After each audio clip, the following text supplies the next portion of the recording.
What a great place, but more importantly, what great people. I want to thank His Royal Highness, the Crown Prince, for that incredible introduction. He's an incredible man. Known him a long time now. There's nobody like him. Thank you very much. Appreciate it very much, my friend. And it's a tremendous honor to return to this beautiful kingdom and be welcomed back with such extraordinary generosity and warmth.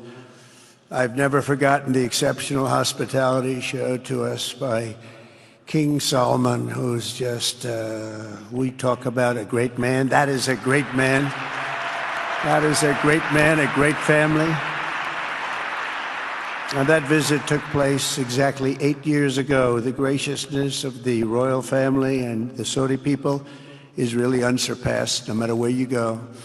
Let me also thank the countless ministers, government officials, business leaders, and distinguished guests for that warm welcome. Very warm, and I know so many of you.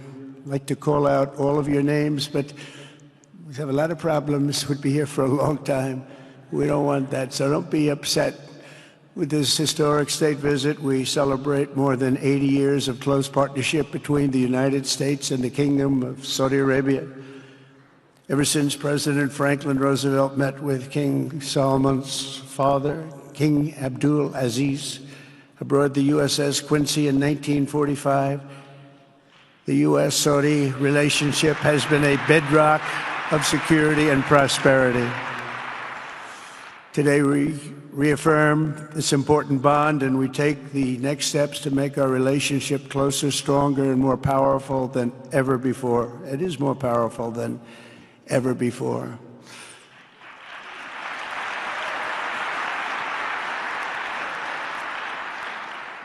And by the way, it will remain that way.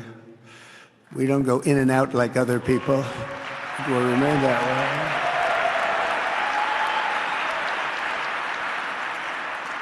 I've come this afternoon to talk about the bright future of the Middle East, but first let me begin by sharing the abundance of good news from a place called America.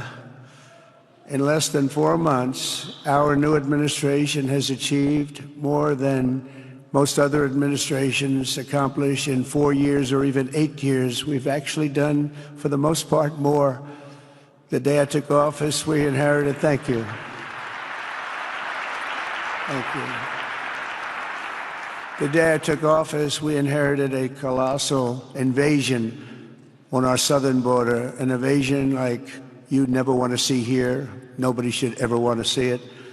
But within weeks, we slashed illegal border crossings to an all-time low, down 99.999%. That's good, even for this great gentleman standing right in front of me. That's a good number. We had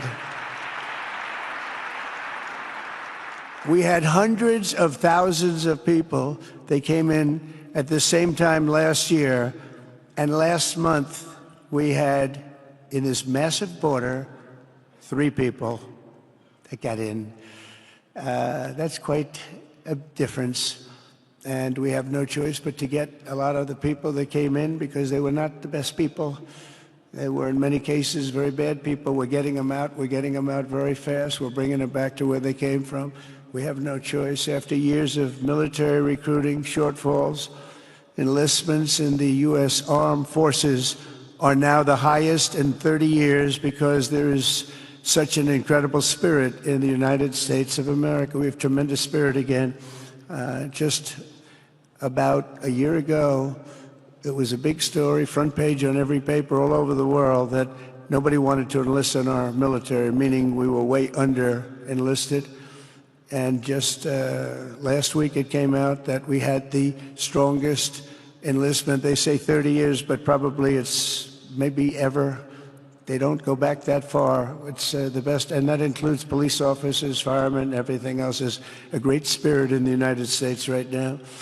A brand new poll from Rasmussen just showed that the number of Americans who believe the nation is on the right track, they have a right track, wrong track, is now the highest in over 20 years.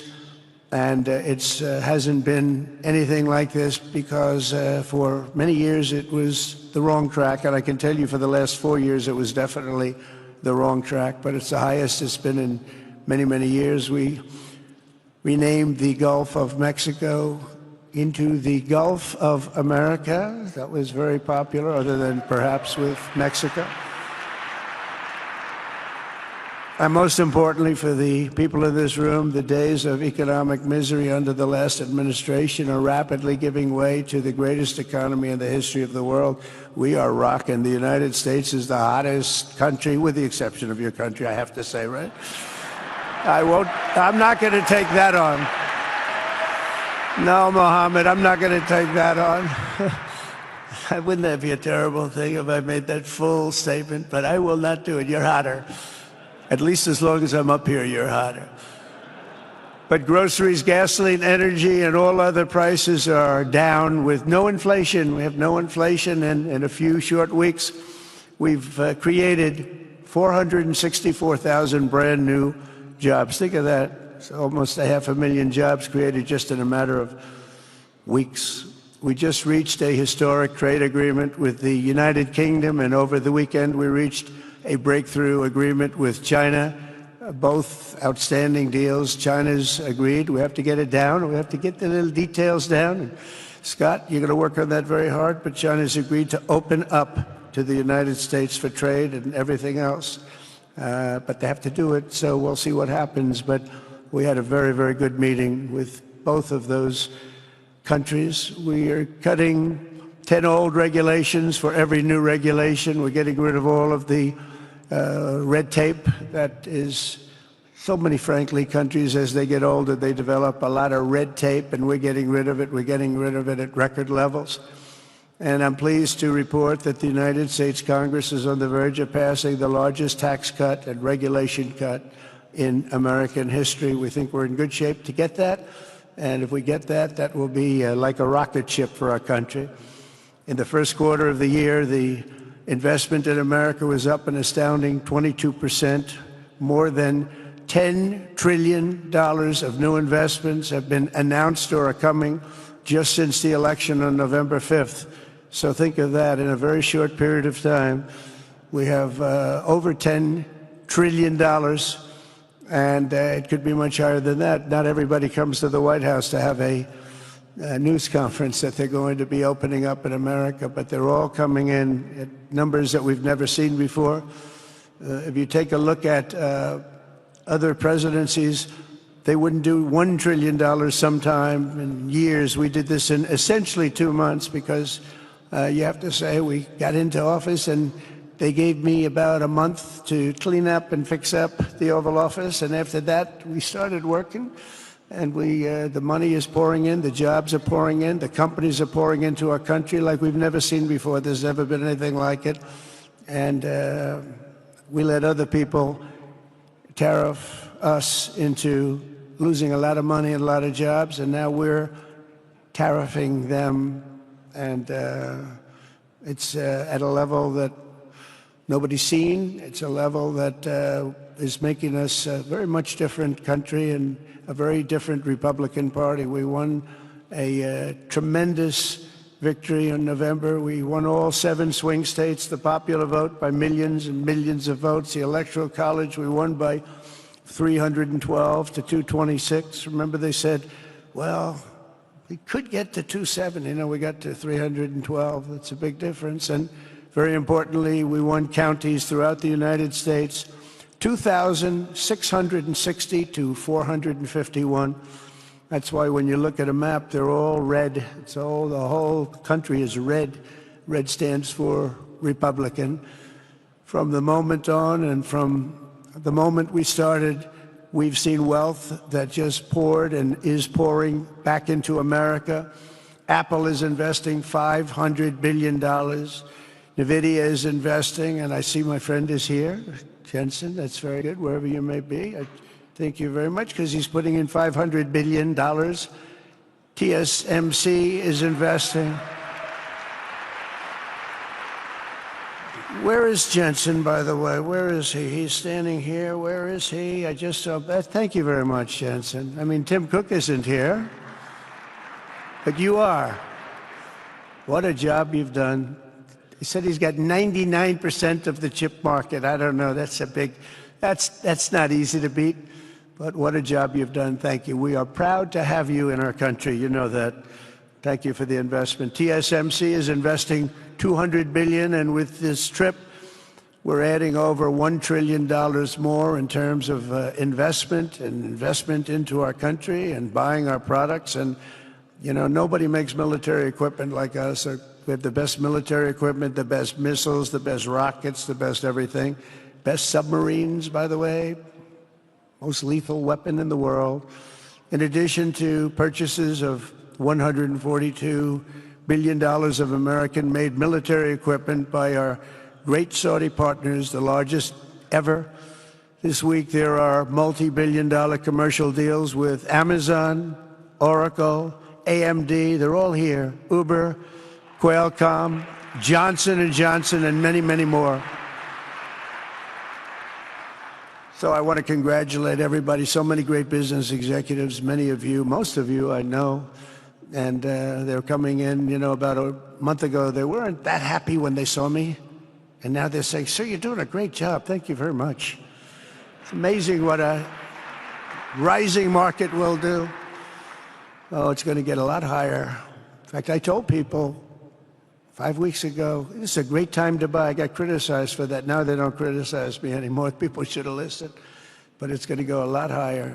You see, we've never had anything like this happen. It's an explosion of investment and jobs, and great companies are coming in. Never seen anything like it. There's no better place to make a future or make a fortune, do anything, frankly, than what we have in the United States of America under a certain President, Donald J. Trump. I have the right attitude. I have the same attitude that the people in the front row, second row, third row have. As you get back, perhaps they start to wane a little bit in terms of their view. But they understand, and we're doing what a lot of smart people would do. And we're not necessarily being politically correct. You saw what we did yesterday with health care. We've cut our health care by 50 to 90%. You're going to see drugs and pharmaceuticals come down at numbers that nobody has ever seen. And drugs, pharmaceuticals, we think will be dropping. And it'll be a redistribution of costs with other nations, which really took advantage of a very nice group of people that ran our country. But not only is this a time of incredible excitement in the United States, it's also an exhilarating period right here in the Arabian Peninsula. Beautiful place, by the way. Beautiful place. Exactly. Thank you. Exactly 8 years ago this month, I stood in this very room and looked forward to a future in which the nations of this region would drive the forces of terrorism and extremism, drive them right out of existence, and take your place among the proudest, most prosperous, most successful nations anywhere in the world as leaders of a modern and rising Middle East. So exciting. So exciting. Mohammed, you sleep at night? How do you sleep? Huh? Just thinking.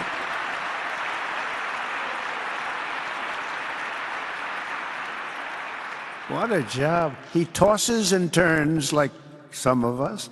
Tosses and turns all night. How do I make it even better all night? It's the ones that don't toss and turn. They're the ones that will never take you to the promised land, won't they? But you have done some job. True. But critics doubted that it was possible what you've done. But over the past 8 years, Saudi Arabia has proved the critics totally wrong.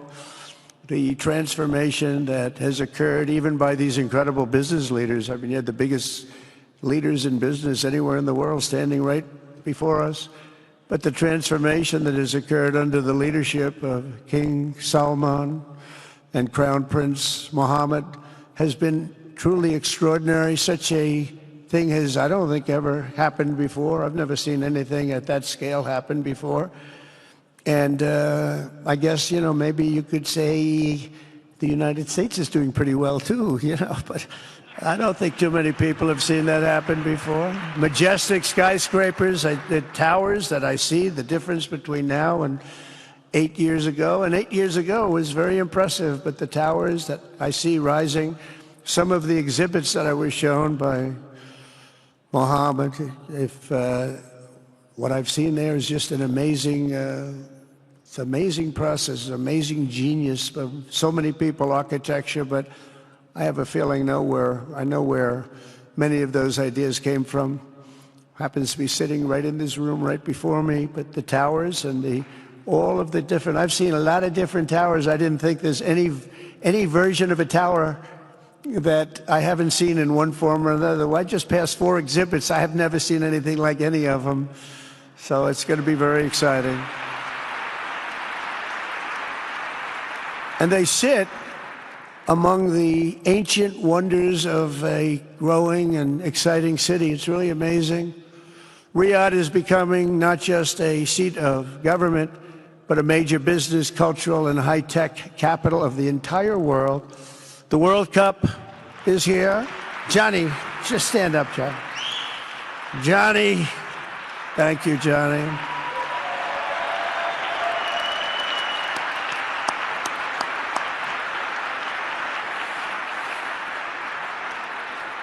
Great job, Johnny, great job. But the World Cup